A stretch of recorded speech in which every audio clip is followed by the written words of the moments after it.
Thanks for watching Vaikuntham TV.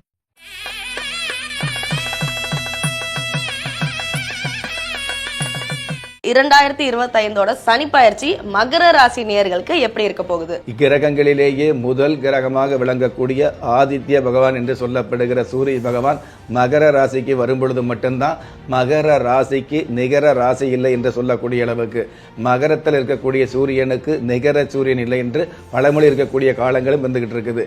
பொதுவாகவே மகர ராசியில் எந்த கிரகம் வந்தாலும் அந்த கிரகங்களுக்கு ஒரு பலம் அதிகமாக இருக்குது அப்படிங்கிறது பொதுவான விஷயம்.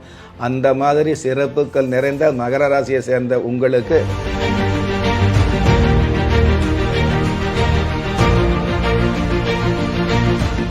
ராஜயோகம் டிவி நேயர்கள் அனைவருக்கும் வணக்கம். நான் உங்க பிரீத்தி. நம்மளோட ராஜயோகம் டிவியில் உங்களுக்கு சனி பயிற்சி பற்றி நிறைய விஷயங்கள் நீங்கள் பார்த்துட்டு இருப்பீங்க. அதில் உங்கள் மனசுக்குள்ளேயும் பல கேள்விகள் இருக்கும். சனி பயிற்சியில் எந்த தெய்வத்தை வழிபடணும், யார் யாரெல்லாம் சேஃபாக இருக்கணும், எந்த ராசிகள் வாகனத்தில் கவனமாக இருக்கணும், இந்த மாதிரி பல சந்தேகங்கள் உங்களுக்குள்ளே இருக்கல. உங்கள் சார்பாக அந்த கேள்விகளெல்லாம் நான் ராஜயோகம் புகழ் டாக்டர் ராம் சார் அவர்கள்கிட்ட கேட்க போகிறேன். நிகழ்ச்சியை தொடர்ந்து பாருங்கள். அதுக்கு முன்னாடி சாரை வரவேற்றுடலாம். வணக்கம் சார். வணக்கம் சார். 2025 சனி பயிற்சி மகர ராசி நேயர்களுக்கு எப்படி இருக்க போகுது? அதாவது திருக்கணித பஞ்சாங்கப்படி 2025 மார்ச் மாதம் 29ஆம் தேதியில கும்பம் ராசியில் இருக்கக்கூடிய சனி பகவான் மீன ராசிக்கு பயிற்சி ஆகிறாரு. அதுவே வாக்கிய பஞ்சாங்கப்படி எடுத்துக்கிட்டோம் அப்படின்னா, அதாவது 2026 வருஷம் பிப்ரவரி மாதம்தான் கும்ப ராசியில் இருக்கக்கூடிய சனி பகவான் மீன ராசிக்கு பயிற்சி ஆகிறதாக சொல்லப்பட்டிருக்குது. எது எப்படி இருந்தாலும் பெயர்ச்சியாகக்கூடிய இந்த சனி பகவான் மகர ராசியை பொறுத்தளவுக்கு மகிழ்ச்சி அல்லது வளர்ச்சிகளை கொடுக்கக்கூடிய வரப்பிரசாதமாக அமையக்கூடிய பயிற்சியாகத்தான் அமையப்போகுது. பொதுவாகவே மகரம் அப்படிங்கிறது சாதாரண தகரத்தை கூட தங்கமாக மதிக்கக்கூடிய பக்குவம் மகர ராசிக்கு நிறையாகவே இருந்துகிட்டு இருக்கும்.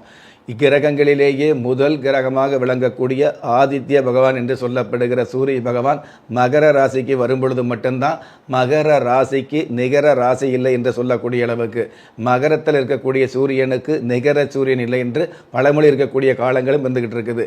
பொதுவாகவே மகர ராசியில் எந்த கிரகம் வந்தாலும் அந்த கிரகங்களுக்கு ஒரு பலம் அதிகமாக இருக்குது அப்படிங்கிறது பொதுவான விஷயம். அந்த மாதிரி சிறப்புகள் நிறைந்த மகர ராசியை சேர்ந்த உங்களுக்கு கடந்த காலங்களில் தங்கமாகவே இருந்தால் கூட தகரமாக மதிக்காம மிதிக்கப்பட்டீங்க அப்படிங்கிறது, தங்கத்தை மதிக்கக்கூடிய கடந்த காலங்களில் தகரமாக மிதிக்கப்பட்டீங்க அப்படிங்கிறது தான் உண்மையான விஷயமா வந்துட்டு இருக்குது. 1 வருஷம் 2 வருஷம் இல்லை, 7-8 வருஷங்களாக தொடர்ந்து அடர்ந்த கஷ்டங்களுக்கு ஆட்படுத்தப்பட்ட மகர ராசியை சேர்ந்த உங்களுக்கு 7.5 சனி அப்படிங்கிறது முழுமையாக விடுபடுது. உங்களுடைய ராசி அதிபதியே சனி பகவானாக இருந்தால் கூட இந்த 7.5 சனி காலங்களில் எத்தனையோ விஷயங்களை புரிய வைக்கக்கூடிய அமைப்பில் தான் கடந்த காலங்கள் இருந்துகிட்டு இருந்தது அப்படின்னு உண்மை. அதாவது பெத்த தாயாக இருந்தாலும், மனைவியாக இருந்தாலும், பிள்ளைகளாக இருந்தாலும், சொந்தமாக இருந்தாலும், பந்தமாக இருந்தாலும், நட்பாக இருந்தாலும் நல்லவங்க யாரு கெட்டவங்க யாருன்னு புரிய வைக்கக்கூடிய காலங்கள் கடந்த காலங்கள் இருந்தது அப்படிங்கிறது உண்மை.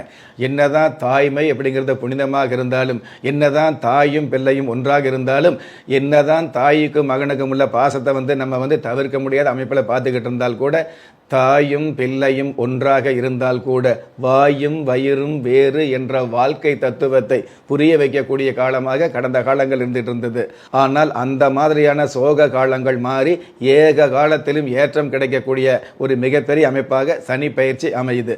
உங்களுடைய ஜென்ம ராசிக்கு 3ஆம் இடத்துல பொதுவாகவே சனி பகவான் 3ஆம் இடத்துல இருந்தார்னு வைங்களே, முன்னேற்றமான காலங்கள் அப்படிங்கிறது முக்கியமான அம்சம் வந்துட்டு இருக்கும். நீங்கள் எப்படி இருந்தாலும் முன்னேற்றம் கொடுக்கக்கூடிய, எவ்வளவோ முயற்சி பண்ணினேன், எவ்வளவோ திறமை இருந்தது, எவ்வளவோ நான் திறமைகளை வெளிப்படுத்தினேன், எனக்கு எதுவுமே நடக்கலை அப்படின்னு கவலைப்படுவீங்க இல்லையா?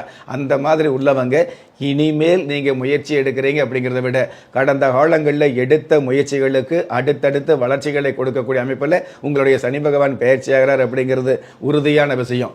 ஒன்றுக்குமே ஆகாதவங்கன்னு ஒதுக்கி வச்சவங்க முன்னாடி முன்னுக்கு காட்டக்கூடிய முன்னேற்றமான காலங்களை இந்த 3ஆம் இடத்தை சனி பகவான் நிச்சயமாகவே கொடுப்பார் அப்படிங்கிறது நிதர்சனமான விதி.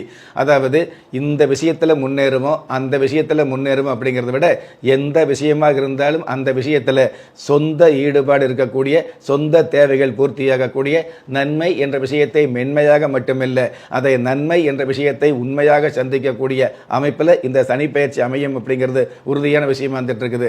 சொந்த தொழில் ஆரம்பித்தோம் சரி வரல, வேலைக்கு போனோம் சரி வரல, உத்தியோகத்தில் வந்து மாடாக உழைச்சோம் நமக்கு நல்லது நடக்கல, இந்த மாதிரி எல்லா வகையிலும் பாதிக்கப்பட்ட உங்களுக்கு ஏமாற்றமே இல்லாமல் நல்லா இருக்கக்கூடிய நல்லாக வாழக்கூடிய ஒரு சூழலை ஏற்படுத்தக்கூடிய அமைப்பில் இந்த சனி பகவான் வந்து உங்களுடைய ராசிக்கு 3ஆம் இடத்துக்கு பயிற்சி ஆகிறாரு. 3ஆம் இடத்துக்கு பயிற்சி ஆகிறார் அப்படிங்கிறத விட அந்த 3ஆம் இடம் குரு பகவானுடைய சொந்த வீடாக இருக்கிறதுனால குரு பகவானும் சனி பகவானும் வந்து சம்பந்தப்படும் பொழுது கோடீஸ்வர யோகத்தை கொடுக்கக்கூடிய அமைப்பாக இருக்கிறதுனால நீங்கள் மிகப்பெரிய கோடீஸ்வரராக அல்லது தொழில் அதிபராக கடந்த காலங்களில் ஒரு தொழிலில் கூட சரியாக செய்ய முடியாமல் கவலைப்பட்ட நீங்கள் பல்வேறு தொழில் ஆரம்பித்து தொழில் அதிபர் அப்படிங்கிற மாபெரும் சிறப்புக்கு தகுதி ஆக்கக்கூடிய பயிற்சியாக சனி பயிற்சி அமையும்.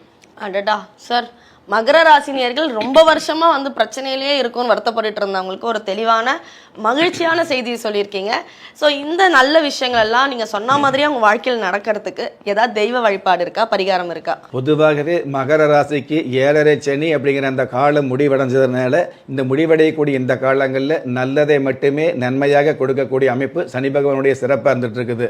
அதுவும் உங்களுடைய சொந்த ஜாதகத்தில் இந்த சனி பகவான் அதாவது 3, 6, 11 ஸ்தானங்கள் இருந்தார் அப்படின்னா மாபெரும் பாக்கியங்களை கொடுப்பாரு, மழையளவு நன்மைகளை கொடுப்பாரு அப்படிங்கிறது உறுதி. இந்த மாதிரியான விஷயங்களை வந்து நீங்கள் வளமாக நலமாக அனுபவிக்கணும் அப்படின்னா சனிக்கிழமை நாட்களில் வந்து பிள்ளையார் வழிபாடு, பெருமாள் வழிபாடு, கூடவே சனி பகவானுக்கு உண்டான நவகிரகங்களில் சனி பகவானுக்கு உண்டான வழிபாடு, இந்த மாதிரி வழிபாடு வச்சுக்கிட்டீங்க அப்படின்னா விழி பிதுங்கி நிற்கக்கூடிய உங்களுடைய வாழ்க்கையில் நல்லதொரு வழி கிடைக்கக்கூடிய பாக்கியத்தை வாழ்நாள் முழுவதும் சனி பகவான் கொடுப்பார். ஒரு மனிதன் பெற்றோராலோ மற்றோராலோ உற்றார் உறவினராலோ கைவிடப்பட்டாலும் ஆன்மீகம் கைவிடுவதில்லை. ஆம், நல்லவர்களையும் நியாயமானவர்களையும் குலதெய்வம் கைவிடுவதில்லை.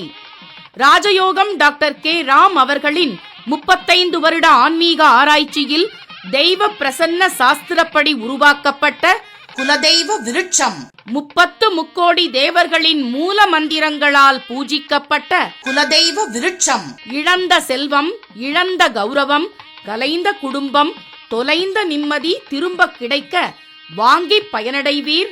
குலதெய்வ விருட்சம் கிள்ளி கிடைக்கக்கூடிய யோகங்களை அள்ளி கொடுக்கக்கூடிய ஆன்மீக அற்புதம் குலதெய்வ விருட்சம். ஒவ்வொரு இல்லத்திலும் இருக்க வேண்டிய ஆன்மீக பொக்கிஷம் குலதெய்வ விருட்சம். யோகங்களில் சிறந்த ராஜ யோகம் தருவது குலதெய்வ விருட்சம். திக்கற்ற யாவரும் ஒப்பற்ற பயன் பெற வாங்கி பயனடைவீர். குலதெய்வ விருட்சம். குலதெய்வ விருட்சம் குடும்பமே சுபிட்சம். ஓகே சார், ஸோ எந்த கோயில் போகணும் அப்படிங்கிறது சொல்லிட்டீங்க. ஸோ இதே மாதிரி செல்வ செழிப்போடு அவங்க இருக்கிறதுக்கு நம்மளோட குலதெய்வ விருட்சம் எவ்வளோ பயனுள்ளதாக இருக்கும்? பொதுவாகவே மகர ராசி அப்படிங்கிறது வந்து சோதனை காலங்களும் வேதனை காலங்களும் விலகி சாதனைக்கான களம் அமையக்கூடிய அமைப்பில் சனி பயிற்சி இருந்துட்டு இருக்குது. அந்த சாதனை அப்படிங்கிற அமைப்பில் வந்து பார்த்திங்கன்னா மாபெரும் சாதனையாக மாறக்கூடிய அல்லது சாதனைகளுக்கான சந்தர்ப்பம் கிடைக்கணும் இல்லையா? போட்டி போடுகிற இந்த உலகத்தில் உங்களுக்கான சாதகமான சந்தர்ப்பங்கள் தேடி வரக்கூடிய பாக்கியங்களை உங்களுடைய பெரியவங்களுடைய வழிபாடு நிறைந்த குலதெய்வ வழிபாடு நிச்சயமாக கொடுக்கும். அந்த குலதெய்வ வழிபாடு அப்படிங்கிறது வந்து குலதெய்வ விருட்சத்தில் வந்து முழுமையாக இருக்கிறதுனால உங்களுடைய வாழ்க்கையில் முன்னேற்றம் அப்படிங்கிறது, அதாவது நேற்று நல்லா இருந்தார் இன்னைக்கு கஷ்டப்படுறார் அப்படிங்கிறத விட இன்னைக்கு நல்லா இருந்தார் நாளைக்கு கஷ்டப்படுறார் அப்படிங்கிறத விட நீங்கள் என்றைக்குமே நன்றாகவே வாழக்கூடிய ஒரு மிகப்பெரிய அமைப்பை வந்து நிச்சயமாக கொடுக்கக்கூடிய அம்சத்தில் இந்த குலதெய்வ விருட்சம் அமையும் அப்படிங்கிறது உண்மை. Super sir. ஸோ பல நாள் பிரச்சனைகள் இருந்த மகர ராசிக்கு இன்னைக்கு ஒரு விடிவு காலம் பிறந்துருச்சு அப்படிங்கிற மாதிரி சார் சொல்லியிருக்காரு. ஸோ 2025 சனி பயிற்சி மகர ராசி நேயர்களுக்கு எப்படி இருந்தது, அதோட பலன்கள், பரிகாரங்கள், தெய்வ வழிபாடுகள், அது மட்டும் இல்லாமல் குலதெய்வ விருட்சத்தால் வாழ்க்கையில் வரப்போகிற மாற்றங்கள்னு சொல்லி எல்லா விஷயத்தையும் நமக்காக எடுத்து சொன்ன ராஜயோகம் புகழ் டாக்டர் ராம் சார் அவர்களுக்கு நன்றி. ஸோ நேர்களே, இன்றைய ராஜயோகம் நிகழ்ச்சி உங்களுக்கு ரொம்ப பிடிச்சிருக்கும்னு நம்புகிறேன். அது மட்டும் இல்லைங்க, நம்மளோட ராஜயோகம் டிவியில் தினம் தினம் 12 ராசிக்கான தின பலன்கள், ஆன்மீக குறிப்புகள், ஆன்மீக தகவல்கள், அது மட்டும் இல்லாமல் எந்தெந்த தெய்வத்தை நீங்கள் தினமும் வழிபடணும், உங்களோட அதிர்ஷ்ட நேரம், அதிர்ஷ்ட எண்கள், இந்த மாதிரி பல தகவல்களை தினம் தினம் நம்ம வந்து ராஜயோகம் டிவியில் அப்லோட் ஆகிட்டே இருக்குது. ஸோ அதை பார்த்தினா உடனுக்குடன் தகவல் உங்களுக்கு தெரியணும்னா நீங்கள் ராஜயோகம் டிவியை சப்ஸ்கிரைப் பண்ணணும். அண்ட் ராஜயோகம் டிவியில் வர வீடியோஸை லைக் பண்ணுங்கள், கமெண்ட் பண்ணுங்கள், ஷேர் பண்ணுங்க, மறக்காம பெல் ஐகானை பிரஸ் பண்ணுங்க. மீண்டும் ஒரு நல்ல நிகழ்ச்சியில சந்திப்போம். நன்றி, வணக்கம். திறமை இருந்தும் வறுமையில் வாடுகிறீர்களா? விதியை நொந்து விரக்தியில் இருக்கிறீர்களா? முயற்சிகள் செய்தும் முன்னேற்றம் கிடைக்கவில்லையா? களஸ்திரம் அமையாமல் கவலைப்படுகிறீர்களா? தாய்மையடையாமல் தவித்து நிற்கிறீர்களா? நவரத்தினம் போட்டும் நன்மைகள் கிடைக்கவில்லையா? பெயர் மாற்றம் செய்தும் பிரயோஜனம் இல்லையா? எந்திரத்தை நம்பி மந்திரத்தை சொல்லியும் மாற்றம் கிடைக்கவில்லையா? எண்கணிதத்தை நம்பி எழுத்தை மாற்றியும் ஏற்றம் கிடைக்கவில்லையா? வாஸ்துவை நம்பி வாசலை மாற்றியும் வளம் காணவில்லையா? ஹோமத்தை வளர்த்து யாகத்தை செய்தும் யோகத்தை காணவில்லையா? திரும்பிய பக்கமெல்லாம் திண்டாட்டங்களையே சந்தித்த உங்களை யார் கைவிட்டாலும் ஆன்மீகம் கைவிடாது. ஆம், அண்ட நிழலுமில்லை, ஆதரிக்க யாரும் இல்லாதவர்களை குலதெய்வம் கைவிடுவதில்லை. கிள்ளிக் கிடைக்கக்கூடிய யோகங்களை அள்ளிக் கொடுக்கக்கூடிய ஆன்மீக அற்புதம் குலதெய்வ விருட்சம். திக்கற்ற யாவரும் ஒப்பற்ற பயன்பெற வாங்கி பயனடைவீர். குலதெய்வ விருட்சம். குலதெய்வ விருட்சம். குடும்பமே சுபிட்சம். Thanks for watching Vaikuntham TV.